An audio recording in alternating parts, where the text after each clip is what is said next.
ও জেলে হাজত খানায় বোতল হিট আনতে হুয়ে রয়েছে। ও ভাই আমার টাকা আছে, পয়সা আছে, আমার জেলে নিলে আমি টাকা পয়সা দিয়ে ফেরত আই বলবো। এই মনির দালাল আর জুলহাস মাফিয়া, দুইজন মনির মাফিয়া, জুলহাসও মাফিয়া, গডফাদার মাফিয়ার গডফাদার। ও ভাইকে আমার কিছু করতে পারবে না, প্রশাসন কিছু করতে পারবে না। আমার টাকা আছে, আমি টাকা পয়সা খরচ করে আমি আগে 5 বছর জেল কাটছি, আমি বাইরে করছি।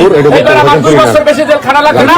আমি প্রশাসনের টাকা পয়সা দিয়ে আমি আবার চলে আসবো। এই সব এই মাত্র বলছো ওই বোতল মাথায় দিয়ে ঘুমাই রয়েছে। এই মাত্র বোতল মাথায় দিয়ে ঠ্যাং দিয়া ও ঘুমাই রয়েছে। বিচার চাই আমরা। আমাকে দিয়া 60 লক্ষ টাকা নেছে, 60 লক্ষ টাকা নেছে আমার সন্তানকে দিয়ে 60 লক্ষ টাকা নেছে।